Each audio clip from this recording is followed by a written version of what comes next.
I honestly didn't think that I would be on here sharing a story like this, but here I am, with my own peculiar story to share. This is the story of how I exacted revenge against my horrid mother-in-law and eventually cut her out of me and my baby's life. My name is Mia, and I gave birth to my daughter Macy 1 year ago. I feel like enough time has passed for me to be able to comfortably share this story, as I was going through a lot. But now that I'm in the clear and well away from everything that went down, I'm ready to share this. It was supposed to be one of the greatest days of my life after my sweet 16th birthday, my graduation ceremony, my engagement party, my wedding, and my dinner party that was to celebrate my landing a well-deserved promotion. This was the next momentous thing to celebrate with unbridled love and care and comfort. Any mother would know that I'm talking about giving birth to my first child. I have always wanted to be a mother, which made the idea of finally meeting my baby and introducing them to the world an even sweeter anticipation. Unfortunately, though, I didn't get the picture-perfect labor story. Rather, I got something that for a very long time left a bitter and sour taste in my mouth. It all started when the doctor said, "It's a girl." Oh my goodness. Oh wow, I'm speechless. She's gorgeous. Let's see Mom meet her bundle of joy. "Oh my sweet baby, I love you so much. I don't even know you, but I'm in love with you." "Mom, come meet your granddaughter. Her name is Macy." All of us wondered why she hesitated to step forward and greet the new addition to the family. As she approached, we could see a clear and deep frown on her face. This all made us turn our heads in confusion. You witch." "What? What have you done? You've ruined everything." The doctors and nurses inside took the hint and promptly left the room so that we could deal with this uprising commotion as a family. But honestly, part of me wished that they stayed. "I knew you were a curse to our family. How could you birth a girl? A girl? Are you crazy?" "John, what is she talking about?" "Mom, what in the world are you talking about?" "Now look, the baby is crying." "I don't care. That wench isn't any granddaughter of mine. Yuck. John, why aren't you as furious as I am? Your father is going to be livid once he hears of this." "I don't know what's going on. I don't know if I'm still coming down from the painkillers, but Martha, right now you're not making any sense at all. Please, what is the issue here? Why aren't you excited to see Macy? Why are you doing this?" "I could just spit on both you and that baby." "Okay, it's time to go." Before I could inquire any further, let alone shout back at the old hag for the awful things she was saying, John quickly escorted her out of the room, all the while trying to muffle her incessant ranting about tradition and curses and regret. I had no idea what she was on about. I thought that the old lady finally lost it, but as I would come to find out later, she wasn't crazy in a cuckoo way. She was crazy in a very evil and malicious way. Instead of celebrating this moment with my dear ones, I was crying in that delivery room with my baby in my hands, who was also mirroring my upset nature. What an awful way to introduce such a sweet and innocent girl into this already cruel world. A couple of days passed and I was discharged from the hospital. Things were awkward between John and me, and we never got the chance to properly discuss what happened, as I was still healing from the birth. We got in the house, laid little Macy to sleep, and decided to talk about what happened. There's something that I need to tell you, and the reason why I haven't told you about it till now is that it's the most stupid thing to exist in our family history. I don't even know why this is such an issue for my mother, when everyone else doesn't mind it. What's going on, John? Why did your mother act like that, and why is she sending me death threats? She's still sending those to you? She promised me she'd stop. Ugh, I don't even know how to deal with that woman. Tell me now. Well, When my mom married into the family, she was made wary of an ancient and ancestral family tradition of ours. For some reason, the Capito name has always had boys, at least for the past 7 generations. The myth is that once you marry into the Capito family, you will be destined to have boys. And according to that tradition, having boys is a blessing because, well, they carry the family name. And they're stronger and they're wiser. It's a stupid and misogynistic practice. That's why I didn't even think to tell you about it. And honestly, my family doesn't even mind having either gender. It just so happens that I only have brothers, and my dad also only has brothers. And my grandpa only had brothers. It was just a fun piece of trivia to throw at friends and acquaintances. But my mom, what was meant to be a light-hearted story about the Capito family became an obsession. Hold up a second. Let me get this straight. You mean to tell me that your mom really believes in all of that mumbo-jumbo and she didn't get the memo that you all no longer subscribe to that? Pretty much. And the unfortunate thing is that if boys are meant to be blessings, then it obviously means that girls are supposed to be curses. My mom thinks that your womb is cursed or something because she just cannot fathom a 7-generation streak getting broken now. She believes that something wrong is happening, but it's like it was bound to happen, you know? That's ridiculous. Tell her to grow up and get over herself. Babe, I've tried telling my dad to get through to her, but she won't budge. I honestly don't know what else to do. I was so furious, I didn't even know what to do with myself. This woman made me feel like absolute garbage for the past 3 days when I was supposed to be resting and healing and enjoying some skin-to-skin with my newborn. Instead, my mind was racing and I was unable to sleep thinking about that horrible face she made when she looked at my daughter for the first time. It definitely looked like she had some murderous intent. I don't care what you do, but I need you to know that we cannot afford to ruin Macy's childhood with a sick and twisted grandma. I know, she's crazy. I'll continue to talk to her, okay? A month had gone by and I still hadn't received an apology from that wretched woman. At the same time, however, I also didn't receive any more annoyances and death threats. So I guess you gotta take the good with the bad. I was just grateful that I was now able to focus my full attention on Macy. The fears and dreams I had of a devilized Martha terrorizing my child had subsided. That was until we got an unexpected message from her. Martha took the liberty of emailing both John and me with a surprisingly sweet and warm message. It read, "Dearest John, dearest Mia, I would like to extend an olive branch. I'm sorry for the things I said. Please come to a family dinner. I've invited extended family members alike. Please let us all sit and properly celebrate the new life that has been graciously bestowed on us. Please allow me to apologize properly in person.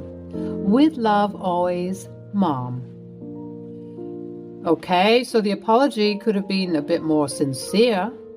Way more sincere. But I think she's being genuine, babe. I don't know, babe. It seems kind of fishy. Why didn't she call? Why didn't she come over? I don't know, Mia. But I do know that I want our daughter to grow up to be a loving and forgiving person. We have to at least try and make our daughter know her grandma, even though she's acting crazy right now. At least she is interested in hashing things out. Fine, you're right. I get you. Let's do it. Later on in the week, the family dinner that Martha was hosting was finally here. I was actually feeling somewhat excited. This would be a good chance for a good chunk of the extended family members to meet Macy, as they didn't get the chance to do so earlier in the month. Both John and I arrived at the event, and we were happy to be swarmed with hordes of family members covering us with their praises and coos and hugs and kisses. Both the kids and the older generations of the family were acting the same. They all felt blessed to introduce Macy to this family. To say that we were showered with unending love from them would be an understatement, but a family member who was missing from the group was, of course, Martha. She was tucked away in the dark corners, watching from a distance. Maybe she's a bit apprehensive to approach us after the debacle that happened last time. Why don't you go over to her with Macy and try and reintroduce the two to each other? You're right. I approached Martha and I saw a growing look of worry and tension grow on her face. It's okay, Martha. We believe in second chances. Come and meet your granddaughter for the first time again. I think it's time for us to eat. Come, everyone. Dinner is ready. That was weird. Why was she acting so nervous? She scurried away as if I was approaching her with a bomb in my hands and not my sweet baby Macy. Anyways, once we were all settled at the dinner table with Macy and her bassinet near my side, we said grace and began to eat. But instead of thinking that I would enjoy my meal, all of us were in for a shock. Martha stood up and said, "Attention, everyone. May I please have your attention? Thank you. As you all know, our daughter Mia has given birth to a child, and I wanted to gather you all here today to just discuss the level of disrespect and disgust that I have obtained from all of this." What are you talking about, Martha? What is wrong with you? What is wrong with me? What is wrong with you? How dare you bring this monstrosity into our home, into our lives? Monstrosity? Mom, stop it right now. The fact that you won't stand up and defend me just shows that you don't care about the capital name. Family, listen up. For the past 7 generations, has this household only produced baby boys? The house murmured in agreement. So why is it now that whenever this wench came into our lives, that tradition has been broken? Have you forgotten about tradition? Have you forgotten that girls are a bad omen? We don't do that here. In fact, I'm so convinced that this is a curse that I'm pretty sure that baby isn't even John's. What did you just say? You heard me. Tell us, Mia. Is that John's baby? Of course it's my baby. I want her to answer. Listen here, Martha. I'll do you one better. I'll get you proof that this baby is John's. But I want you to know that once I do, you will never be part of our lives again. Do you understand? Look, she's even threatening me. Sounds like a guilty conscience to me. John, let's get out of here. John and I angrily and awkwardly packed our things and proceeded to leave. A direct juxtaposition to what we were greeted with. We left with some family members urging us to stay and that we could talk about this. But this just made me angrier. Why aren't you guys defending us? You know that she's in the wrong and you don't want to call her out for whatever reason? Don't tell me to stay if any of you aren't willing to help us fight this woman's crazy allegations. The family turned silent, with a smirking Martha in the back. I left, giving her the evilest eye that I could muster. I was determined to prove her wrong and embarrass her in front of everyone. We made our way home. The drive was silent. I was too mad to even tell my husband I told him so. My mind was swirling with so many thoughts that I couldn't even speak. Once we got home, I didn't even feel like talking, but John was insisting. Let's talk about this. What is there to talk about? Your mother is crazy, and I told you that something was off about the whole encounter. How am I supposed to deal with her, John? And why weren't you fighting for me back there? What are you talking about? I was also upset. Maybe you were, but you definitely didn't fight for your family back there. I'm sick of feeling alone in all of this, John. Why don't you put your mother in her place? I know you can do it, but I guess you're scared. It's not easy, Mia. She is my mom. But she's crazy, John, and she's bad for Macy. I'm so sorry that you're in this position, but you're going to have to choose. Is it going to be your mom or your daughter and I I need some time to think, okay? To say that this broke my heart even further would be an understatement. I didn't know what to do. It seemed like my whole life was falling apart, and I felt so guilty for bringing this beautiful girl into this cold and dark world. She was meant to be with a family that loved her enough to stand up for her, but it seemed that in every direction I turned, we either received active malice and hatred, or nonchalance and indifference. Neither situation was better than the other. Macy deserved unconditional and full love, but for some reason I was the only one who could see that. At that moment, my sadness was accompanied by anger, which is what fueled me to keep going. Had I just been a sad and sobby mess, I wouldn't have managed to exact my revenge on that wicked old woman and everyone else who doubted me. I had gotten DNA samples from both John and Macy, and I went to the hospital to have them tested out. I also had John tell Martha that I had done this. There was no way I was calling her out of my own volition. John would report that Martha was convinced that the results would come back negative, and I was just waiting for the day that she would eat her words. The result came back a couple of days later, and I didn't even bother opening the document as I already knew the truth. I told John to tell his mother that I got the results and that she should come over so that we can open the document together. She practically sped over to our house, eager to try and prove me wrong because she had convinced herself that she was right. Once she arrived, that's when I did the needful. What both John and Martha didn't know is that I had gotten those hidden cameras and mic systems and placed them in the living room where we were to sit down and squash her silly doubts once and for all. Hello, Mia. Let's get this over with. Where is the child? You won't even call her by her name. You won't even acknowledge that she's a she. Let's just cut the chit-chat and get right into it. That's why you came over, right? Fair enough. I can't wait to see your face. You're so convinced that you're correct, aren't you? Why would you even go through all of this trouble just to be proven wrong?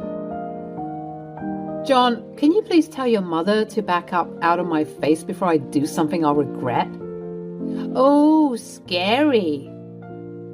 I want to reiterate that once you find out that your son, a Capito, has had a daughter, I never want to see you again, and you will subsequently lose the right to see anybody I love and care about, especially Macy. Yeah, whatever. And when the results come out negative, which I know they are, you're going to get divorced and excommunicated from this family. And once my gardening group and golf group hear about this, your name will be ruined. Those ladies know how to talk. You'll be the talk of the town before the sun sets. I will swear it. We'll see about that. John began to open the letter and read. In the case of John Capito and Macy Ashley Capito, there is a 99.99% chance that there is a relationship between the two parties. What? This can't be. You may proceed to leave this home effective immediately, Mom. I will be removing you from the will, and you can do the same for me. Mia, wait. John, wait. The proof is all here, Mama. You messed up big time. Mia, I'm so sorry. I didn't know. I was so wrapped up in believing that you were wrong that please. Nope. Mia, please. I'm a pleading grandmother. Please. I'll get on my knees and beg if you want to. I have to see my granddaughter. Where is she? That is none of your concern. You are no longer welcome in this house, and if you don't leave in the next 30 seconds, I'm calling the police. No, please, you can't do that. Yes, I can. I'm getting a restraining order against you, and you will be required to stay as far away from me as possible. I highly recommend you leave now because you've used up your 10 seconds. John, help me. I'm afraid I can't do that, Mom. I'm here with Mia. I'm standing up for my family. I didn't do enough of that before. And Mia, my love, I'm so sorry for not being the man you needed at the time. But I'm here now. It's going to take me some time to lean on you like that again, babe. But I accept your apology. Oh, come on. How was I supposed to know? We've had this tradition for years. I'm sorry if I got a little paranoid. You call my daughter an abomination and a monstrosity. What sort of mother would let the likes of you anywhere near her? Even if it was all just a misunderstanding as you're trying to frame it. We all know the truth. You're a toxic, sick, and twisted woman. And by the way, it's not going to be my name that's ruined. You see that pillow over there? Notice the blinking light? What? What are you talking about? Are you recording me? I swear to God, Mia, you better delete that. You see, I could, but this is all already being live streamed, so deleting it won't do anything. Martha snatched the camera, but it was far too late. I checked on my phone and the video itself already was gaining hundreds of views. With people commenting on how awful Martha was, I showed it to her and her face began to crumble. Her entire social status and all of the privileges she got due to her name were going to be muddied by this debacle. Thank God for the fast-paced notoriety that can be gained due to social media. As was promised, I ensured that I got a restraining order for my daughter and me against her crazy grandmother. And she tried her best to violate that, mourning the loss of the potentially great relationship she could have had, but chose to throw away. As for John and I, we're working on rebuilding our relationship after this. But I'm just glad that he could now see the light and see that I was right all along. My mother-in-law might have stolen such a joyous moment for me, but I swear on everything that she won't take any more moments away ever again.